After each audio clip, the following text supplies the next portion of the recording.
As we hit 4 o'clock on this Monday afternoon, we start with two shootings in Denver, one near a high school, another right in downtown, and both of them happened just in the last couple of hours. A lot going on. The first happened outside Denver's East High School near City Park off 17th Street. Denver Public Schools says someone was shot outside the building. 9 News reporter Mark Salinger is live near City Park with the latest on that one. Mark? Yeah, Tom and Kim, we're right outside of East High School on the City Park side, just off of 17th Street.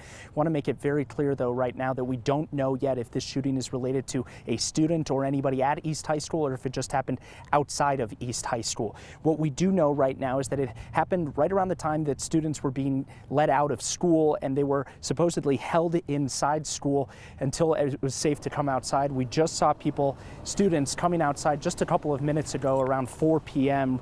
just truly a couple minutes ago. We also know that one victim was located and transferred to the hospital.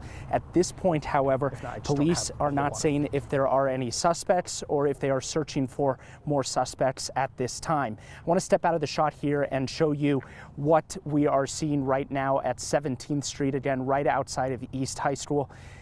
There are numerous police cars, Denver police officers, as well as Denver Public School safety officers that are right outside of East High School on 17th Street, again, right on the City Park side. There is a car that they have been surrounding for quite some time since we got here, and there's a lot of police tape. Again, this is a very large scene at this point, as we still don't know if there are any suspects, how many people were injured. We do know, again, that one person at least has been injured and transferred to the hospital. Tom and Kim, you mentioned at the beginning that there's another shooting at 18th and Lincoln that happened within 5 minutes of each other, we're told by Denver police. At this point, we do not know if those two shootings are related. So talk about the school, though. Obviously, this happens at that time of day when you might see a lot of students leaving East High School. Any word there as far as what's happening in the process of those kids leaving school today? Yeah, we've reached out to Denver Public Schools to see if any teachers or students or anyone was involved at East High School that was involved in the shooting. We have not heard back on any confirmation of that. I can tell you that students are obviously released earlier than 4 p.m. on a normal day. From what we can tell, they were held inside school for quite some time and are just now being let out of school. Just over my shoulder, I can see that there are students walking across the parkway here in front of East High School over to the parking lot. That's now 4 p.m., so shortly after when school is supposed to be let out on a normal day. Yeah. Well, we'll get those. Well, hopefully the parents and everybody have been alerted in some capacity and let know, and will they get home safely. And kind of an awful start to the week, even if there's any connection to East High School. It's just scary. Thank you, Mark. The second shooting that Mark referenced, less than 2 miles away. Denver police say one person was shot at 18th and Lincoln, and that's just a couple of blocks north of the state capitol. It's close to a lot of office space and restaurants. We know it's just a busy area in Capitol Hill, and police have not said how that person is doing in that shooting. These are images from Sky 9 right now. You can see the police presence. Again, 18th and Lincoln. We're hoping to gather more information about what they know, if there's a suspect they're looking for, what's going on, and update the victim's condition as well as we go along this afternoon. And another turn to gun violence in the metro area. The Jeffco Sheriff's Office mourning a police dog that was killed overnight, the first canine the department has ever lost in the line of duty. Officers say a suspect who tried to escape by running shot K9 Graffiti in Golden. He had served the department more than 7 years. 9 News reporter Cole Sullivan with us now to explain how everything happened. Cole, what do you know? Tom, the sheriff's office says Graffiti's handler ordered the dog to catch a suspect who ran from officers into some woods. The sheriff says that the suspect shot and killed the dog before officers arrested him hours later. This morning, officers gave Graffiti a hero's procession. His body was wrapped in an American flag and escorted from the crime scene to Fort Collins. The department says vets at CSU will examine the dog, which will allow evidence of its death to be submitted in court. Officers say this all began just after midnight near the entrance to the School of Mines campus. Golden police say they tried to talk to a driver who was slumped over the steering wheel of his car. They say he woke up, drove a couple blocks away, and then stopped again. The driver was slumped over the wheel a second time. They made contact with the driver. He refused to exit the vehicle or listen to any commands. Officers then pinned the suspect's white Jeep between two patrol cars. You see it there. Officers say they broke the driver's side window to put the car in park, they say, and to get the suspect out of it. They say he started ramming the police cars and then jumped out and ran into some woods. That's when they sent canine Graffiti in after him. Police arrested the suspects hours later, just around 5 o'clock. The suspect, they have not released his name.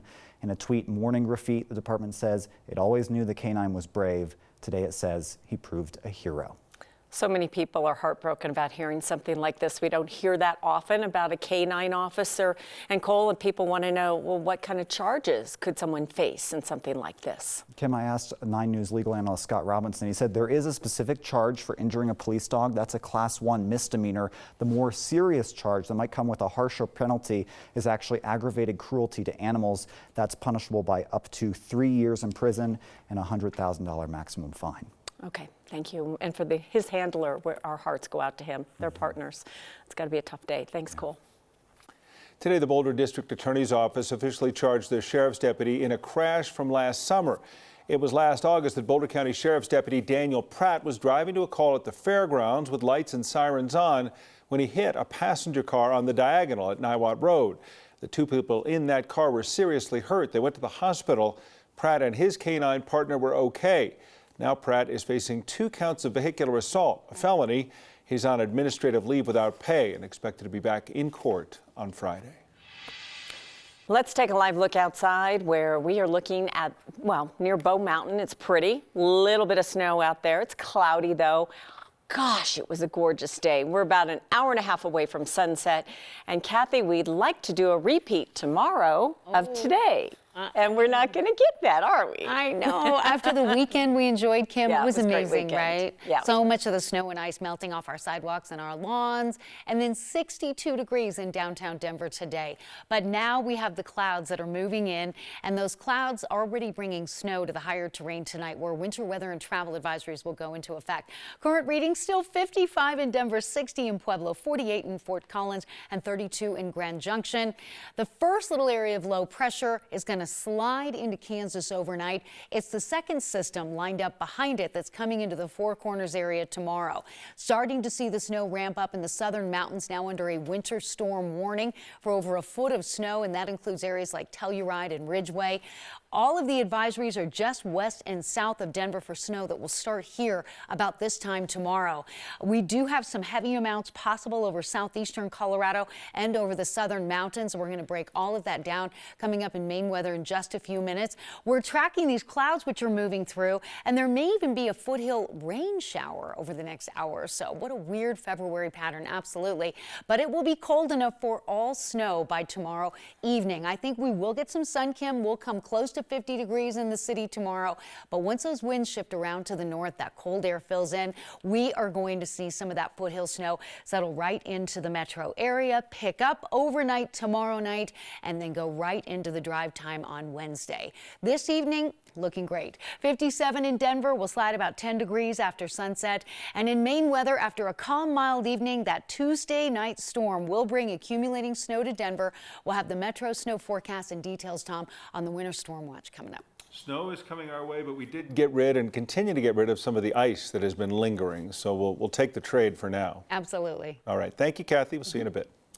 An actor known for his roles in shows like Days of Our Lives, who was born in Colorado, has passed away. Cody Longo was found dead in his home in Austin, Texas this week. He was 34 years old.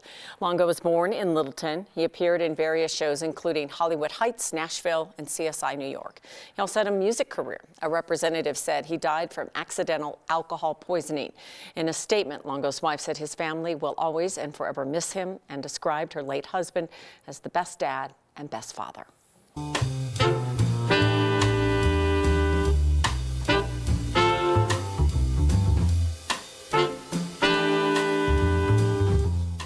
Romance is alive and well this Valentine's Day, at least according to Bookseller Magazine, Publishers Weekly.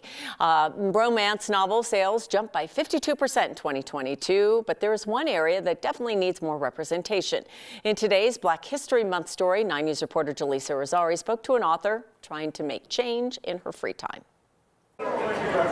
Open a laptop and close off the rest of the world. Michelle Jackson That's a whole nother place. is an expert at that. I create a lot of content around personal finance, social equity, policy, and change. Jackson's full-time job is providing money moves for her thousands of followers, but her part-time gig Oh, it's so dirty. is a little less clean. So this one, if you're into Sons of Anarchy, like, go for it.